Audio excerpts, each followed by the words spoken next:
राधे राधे भक्तों हमारे चैनल सनातन वाणी में आप सभी का हार्दिक स्वागत है।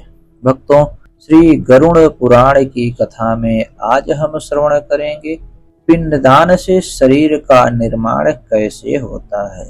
गरुड़ ने कहा, हे प्रभु, सपिंडीकरण और वार्षिक श्राद्ध करने के पश्चात मृत व्यक्ति स्वकर्मानुसार देवत्व, मनुष्यत्व अथवा पक्षित्व को प्राप्त करता है। फिर भिन्न भिन्न आहार वाले उन लोगों के लिए किए गए श्राद्ध, ब्राह्मण भोजन और होम से उन्हें कैसे संतृप्ति होती है।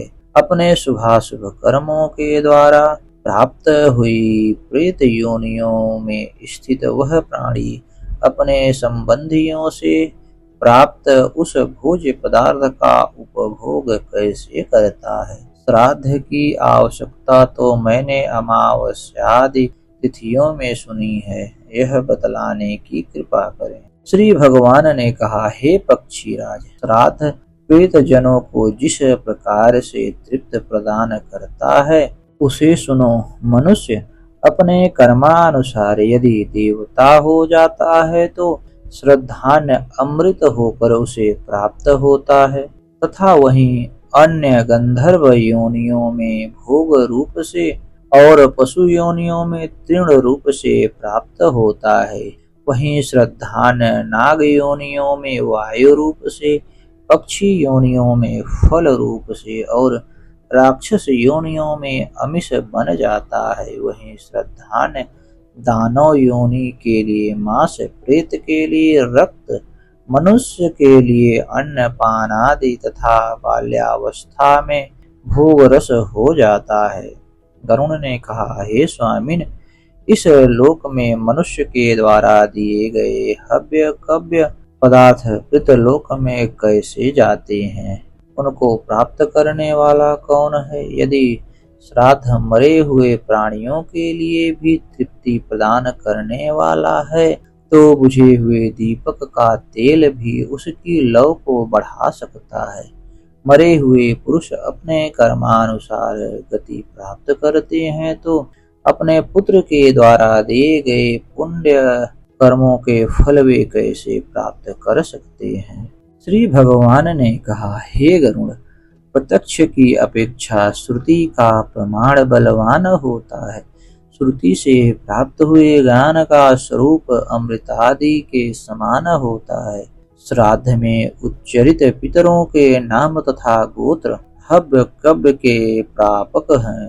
भक्ति पूर्वक पढ़े गए मंत्र श्राद्ध के प्रापक होते हैं। हे सुपर्ण, ये अचेतन मंत्र कैसे उस श्राद्ध को प्राप्त करा सकते हैं, इस विषय में तुम्हें संशय नहीं होना चाहिए। इसे समझने के लिए मैं तुम्हें दूसरा प्रापक बता रहा हूँ। अग्निश्वात आदि पितृगण उन पितरों के राज पद पर नियुक्त हैं। समय आने पर विधिवत प्रतिपादित अन्य अभिष्ट पितृ पात्र में पहुँच जाता है। जहाँ वह जीव रहता है वहाँ ये अग्निश्वात आदि पितृ देव ही अन्न लेकर जाते हैं। नाम गोत्र और मंत्र ही उस दान दिए गए अन्न को ले जाते हैं। सतत योनियों में जो जीव जिस योनि में स्थित रहता है उस योनि में उसे नाम गोत्र के उच्चारण से तृप्ति प्राप्त होती है। संस्कार करने वाले व्यक्ति के द्वारा कुशाच्छादित पृथ्वी पर दाहिने कंधे पर यज्ञोपवीत करके दिए गए 3 पिंड उन पितरों को संतुष्टि प्रदान करते हैं। पितर जिस योनि में जिस आहार वाले होते हैं उन्हें श्राद्ध के द्वारा वहां उसी प्रकार का आहार प्राप्त होता है। गायों का झुंड तितर बितर हो जाने पर भी बछड़ा अपनी माता को जैसे पहचान लेता है वैसे ही वह जीव जहाँ जिस योनि में रहता है वहाँ पितरों के निमित्त ब्राह्मण को द्वारा कराया गया श्राद्धान्न स्वयं उनके पास पहुँच जाता है। पितृगण सदा विश्व देवों के साथ श्रद्धान ग्रहण करते हैं। एहि विश्व देव श्राद्ध का अन्न ग्रहण कर पितरों को संतृप्त करते हैं। वसु रुद्र देवता पितर तथा श्राद्ध देवता श्राद्धों में संतृप्त होकर श्राद्ध करने वालों के पितरों को प्रसन्न करते हैं।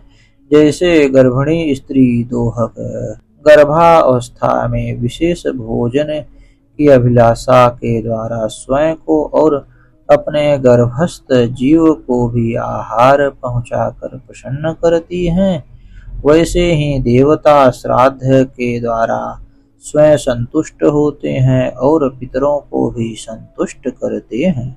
श्राद्ध का समय आ गया है ऐसा जानकर पितरों को प्रसन्नता होती है। वे परस्पर ऐसा विचार करके उस श्राद्ध में मन के समान तीव्र गति से आ पहुँचते हैं। अंतरिक्षगामी वे पितृगण उस श्राद्ध में ब्राह्मणों के साथ ही भोजन करते हैं। वे वायु रूप में वहां आते हैं और भोजन करके परम गति को प्राप्त हो जाते हैं। हे पक्षिण, श्राद्ध के पूर्व जिन ब्राह्मणों को निमंत्रित किया जाता है, पितृगण उन्हीं के शरीर में प्रविष्ट होकर वहां भोजन करते हैं और उसके बाद वे पुनः वहां से अपने लोक को चले जाते हैं। यदि श्राद्ध करता श्राद्ध में एक ही ब्राह्मण को निमंत्रित करता है तो उस ब्राह्मण के उदर भाग में पिता, वाम पार्श्व में पितामह, दक्षिण पार्श्व में प्रपितामह और पृष्ठ भाग में पिंड भक्षक पितर रहता है।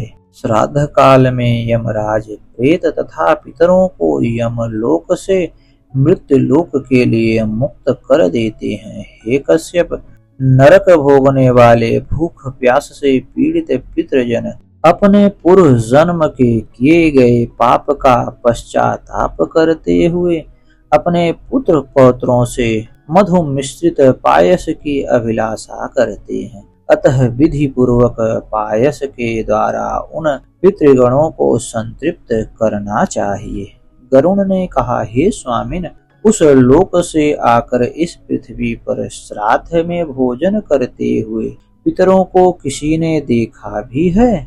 श्री भगवान ने कहा, हे गरुण देव, सुनो, देवी सीता का उदाहरण है। जिस प्रकार सीता ने पुष्कर तीर्थ में अपने ससुर आदि 3 पितरों को श्राद्ध में निमंत्रित ब्राह्मण के शरीर में प्रविष्ट हुआ देखा था, उसको मैं कह रहा हूँ। हे गरुण, पिता की आज्ञा प्राप्त करके जब श्री राम वन चले गए तो उसके बाद सीता के साथ श्री राम ने पुष्कर तीर्थ की यात्रा की।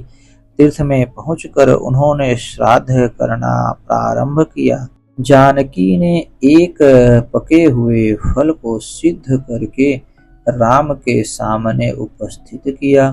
श्राद्ध कर्म में दीक्षित प्रियतम राम की आज्ञा से स्वयं दीक्षित होकर सीता ने उस धर्म का सम्यक पालन किया। उस समय सूर्य आकाश मंडल के मध्य पहुंच गए थे और कुतूप मुहूर्त, दिन का 8वां मुहूर्त आ गया था। श्री राम ने जिन ऋषियों को निमंत्रित किया था वे सभी वहां पर आ गए थे।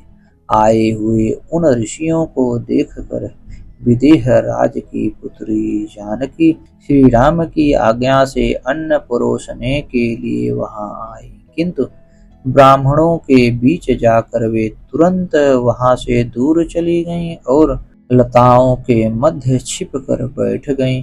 सीता एकांत में छिप गईं। इस बात को जानकर श्री राम ने यह विचार किया कि ब्राह्मणों को बिना भोजन कराए साध्वी सीता लज्जा के कारण कहीं चली गई होंगी। पहले मैं इन ब्राह्मणों को भोजन करा लूं, फिर उनकी खोज करूंगा। ऐसा विचार कर श्री राम ने स्वयं उन ब्राह्मणों को भोजन कराया। भोजन के बाद उन श्रेष्ठ ब्राह्मणों के चले जाने पर श्री राम ने अपनी प्रीतमा सीता से कहा कि ब्राह्मणों को देखकर तुम लताओं की ओट में क्यों छिप गई थी? हे तनवंगी, तुम इसका समस्त कारण अविलंब मुझे बताओ। श्री राम के ऐसा कहने पर सीता मुंह को नीचे कर सामने खड़ी हो गई और अपने नेत्रों से आंसू बहाती हुई राम से बोली। सीता जी ने कहा, हे नाथ, मैंने यहाँ जिस प्रकार का आश्चर्य देखा उसे आप सुनो। हे राघव, इस श्राद्ध में उपस्थित ब्राह्मणों के अग्रभाग में मैंने आपके पिता का दर्शन किया, जो सभी आभूषणों से सुशोभित थे। उसी प्रकार के अन्य दो महापुरुष भी उस समय मुझे दिखाई पड़े। आपके पिता को देखकर मैं बिना बताए एकांत में चली गई थी। हे प्रभु, वल्कल और मृग चर्म धारण किए हुए मैं कैसे राजा दशरथ के सम्मुख जा सकती थी।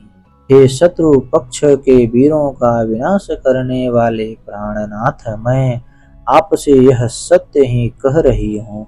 अपने हाथों से राजा को मैं वह भोजन कैसे दे सकती थी जिसके दासों के भी दास कभी भी वैसा भोजन नहीं करते रहे। तृण पात्र में उस अन्न को रख कर मैं कैसे उन्हें ले जाकर देती। मैं तो वही हूँ जो पहले सभी प्रकार के आभूषणों से सुशोभित रहती थी और राजा मुझे वैसी अवस्था में देख चुके थे। आज वही मैं कैसे राजा के सामने जा पाती। हे रघुनंदन, उसी से मन में आई हुई लज्जा के कारण मैं वापस हो गई। श्री भगवान ने कहा, हे गरुड़, अपनी पत्नी के ऐसे वचनों को सुनकर श्री राम का मन विस्मित हो उठा। यह तो आश्चर्य है। ऐसा कहकर वे अपने स्थान पर चले आए। सीता ने जिस प्रकार अपने पितरों का दर्शन किया था उसी प्रकार तुम्हें मैंने सुना दिया। अब मैं संक्षेप में श्राद्ध का महात्म्य बता रहा हूँ, सुनो।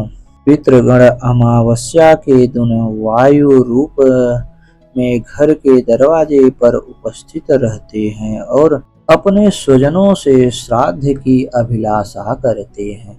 जब तक सूर्यास्त नहीं हो जाता तब तक वे वहीं भूख प्यास से व्याकुल होकर खड़े रहते हैं। सूर्यास्त हो जाने के पश्चात वे निराश होकर दुखित मन से अपने वंशजों की निंदा करते हैं और लंबी लंबी सांस खींचते हुए अपने अपने लोकों को चले जाते हैं। अतः प्रयत्न पूर्वक अमावस्या के दिन श्राद्ध अवश्य करना चाहिए। यदि पितृजनों के पुत्र तथा बंधु बांधव उनका श्राद्ध करते हैं और गया तीर्थ में जाकर इस कार्य में प्रवृत्त होते हैं तो उन्हीं पितरों के साथ ब्रह्मलोक में निवास करने का अधिकार प्राप्त करते हैं।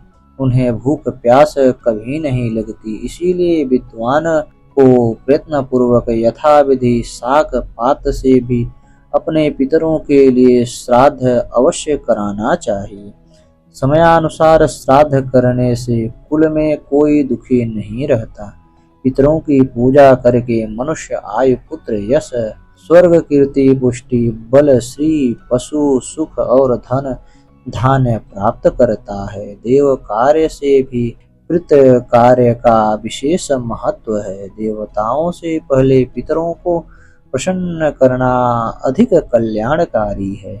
जो लोग अपने पितृगण देवगण ब्राह्मण तथा अग्नि की पूजा करते हैं वे सभी प्राणियों की अंतरात्मा में समाविष्ट मेरी ही पूजा करते हैं। शक्ति के अनुसार विधि पूर्वक श्राद्ध करके मनुष्य ब्रह्म पर्यंत समस्त चराचर जगत को प्रसन्न कर लेता है।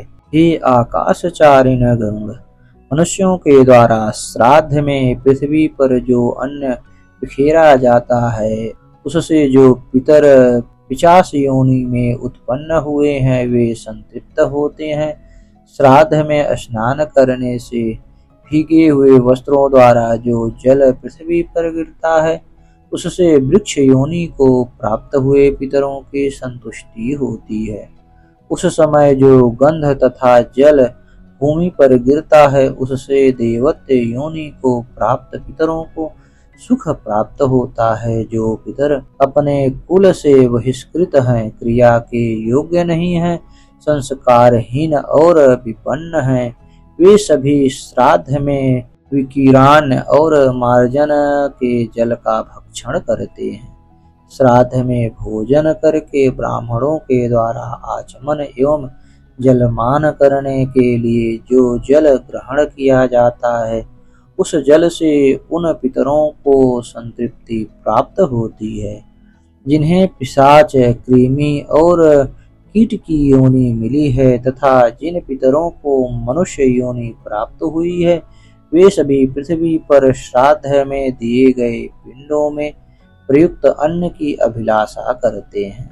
उसी से उन्हें संतृप्ति प्राप्त होती है। इस प्रकार ब्राह्मण, क्षत्रिय एवं वैश्यों के द्वारा विधि पूर्वक श्राद्ध किए जाने पर जो शुद्ध या अशुद्ध अन्न तथा जल फेंका जाता है, उससे जिन्होंने अन्य जाति में जाकर जन्म लिया है, उनकी तृप्ति होती है। जो मनुष्य अन्याय पूर्वक अर्जित किए गए पदार्थों से श्राद्ध करते हैं, उस श्राद्ध से नीच योनियों में जन्म ग्रहण करने वाले चांडाल पितरों की तृप्ति होती है।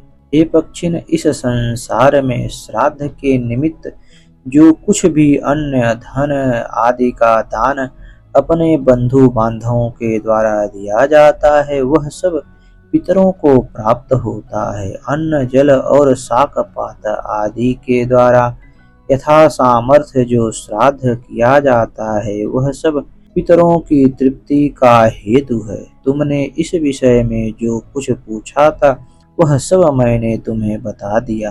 तुम अब जो यह पूछ रहे हो कि मृत्यु के बाद प्राणी को तत्काल दूसरे शरीर की प्राप्ति हो जाती है अथवा विलंब से उसको दूसरे शरीर में जाना पड़ता है, वह मैं तुम्हें संक्षेप में बता रहा हूँ। हे गरुड़, प्राणी मृत्यु के पश्चात दूसरे शरीर में तुरंत ही प्रविष्ट हो सकता है और विलंब से भी मनुष्य जिस कारण दूसरे शरीर को प्राप्त करता है, उस वैशिष्ट्य को तुम मुझसे सुनो। शरीर के अंदर जो धूम रहित ज्योति के सदृश प्रधान पुरुष जीवात्मा विद्यमान रहता है, वह मृत्यु के बाद तुरंत ही वायवीय शरीर धारण कर लेता है।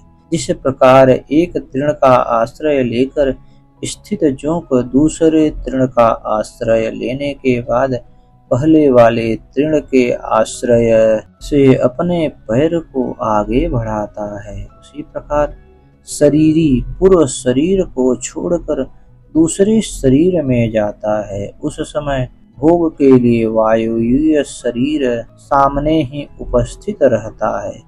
मरने वाले शरीर के अंदर विषय ग्रहण करने वाली इंद्रियां उसके निश्चेत निर्व्यापक हो जाने पर वायु के साथ चली जाती हैं। वह जिस शरीर को प्राप्त करता है, उसको भी छोड़ देता है। जैसे स्त्री के शरीर में स्थित गर्भ उसके अन्नादिक कोष से शक्ति ग्रहण करता है और समय आने पर उसे छोड़कर वह बाहर आ जाता है, वैसे ही जीव अपना अधिकार लेकर दूसरे शरीर में प्रवेश करता है। उस एक शरीर में प्रविष्ट होते हुए प्राणी के कालक्रम, भोजन या गुण संक्रमण की जो स्थिति है, उसे मूर्ख नहीं अपितु ज्ञानी व्यक्ति ही देखता है।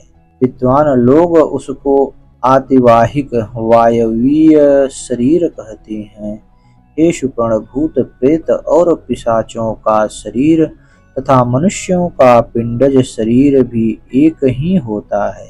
हे पक्षींद्र, पुत्रादि के द्वारा जो 10 गात्र के पिंडदान दिए जाते हैं, उस पिंडज शरीर से वायवीय शरीर एकाकार हो जाता है। यदि पिंडज देह का साथ नहीं होता है तो वायुज शरीर कष्ट भोगता है। प्राणी के इस शरीर में जैसे कौमार्य, यौवन और बुढ़ापे की अवस्थाएं आती हैं, वैसे ही दूसरे शरीर के प्राप्त होने पर भी तुम्हें समझना चाहिए। जिस प्रकार मनुष्य पुराने वस्त्र का परित्याग कर नए वस्त्र को धारण कर लेता है, उसी प्रकार शरीरी पुराने शरीर का परित्याग कर नए शरीर को धारण करता है।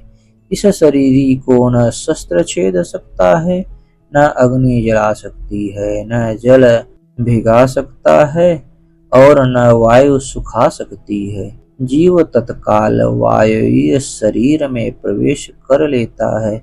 यह तो मैंने तुम्हें बतला दिया। अब जीवात्मा को विलंब से जैसे दूसरा शरीर प्राप्त होता है, उसको तुम मुझसे सुनो। हे गरुण, कोई कोई जीवात्मा पिंडज शरीर विलंब से प्राप्त करता है, क्योंकि मृत्यु के बाद वह स्वकर्मानुसार यमलोक को जाता है। चित्रगुप्त की आज्ञा से वह वहां नरक भोगता है। वहां की यातनाओं को झेलने के पश्चात उसे पशु पक्षी आदि की योनि प्राप्त होती है। मनुष्य जिस शरीर को ग्रहण करता है, उसी शरीर में मोहवश उसकी ममता हो जाती है। शुभाशुभ कर्मों के फल भोग कर मनुष्य इससे मुक्त हो जाता है। गरुड़ ने कहा, हे दयानिधि, बहुत से पापों को करने के बाद भी इस संसार को पार करके प्राणी आपको कैसे प्राप्त कर सकता है, उसे आप मुझे बताएं। हे लक्ष्मी रमण, जिस प्रकार मनुष्य का संसर्ग पुनः दुख से न हो, उस उपाय को बताने की कृपा करें। श्री कृष्ण ने कहा, हे पक्षीराज, प्रत्येक मनुष्य अपने अपने कर्म में रत रहकर संसिद्धि प्राप्त कर लेता है। अपने कर्म में अनुरक्त रहकर वह उस सिद्धि को जिस प्रकार प्राप्त करता है, उसको तुम मुझसे सुनो। हे कश्यप नंदन, सत्कर्म से जिसने अपने कालुष्य को नष्ट कर दिया है, वह व्यक्ति वासुदेव के निरंतर चिंतन से विशुद्ध हुई बुद्धि से युक्त होकर धैर्य से अपना नियम करके स्थित रहता है। जो शब्दाद विषयों का परित्याग कर राग द्वेष को छोड़कर विरक्त सेवी और यथा प्राप्त भोजन से संतुष्ट रहता है, जिसका मन वाणी शरीर संयमित है, जो वैराग्य धारण कर नित्य ध्यान योग में तत्पर रहता है, जो अहंकार बल दर्प काम क्रोध और परिग्रह इन षड विकारों का परित्याग करके निर्भय होकर शांत हो जाता है, वह ब्रह्म स्वरूप हो जाता है। इसके बाद मनुष्यों के लिए कुछ करना शेष नहीं रह जाता। अस्तु, अब तो हमारी यह कथा आपको कैसी लगी, कृपया कमेंट कर हमें अपना सुझाव दें और हमारे चैनल को ज्यादा से ज्यादा सब्सक्राइब करें। धन्यवाद भक्तों।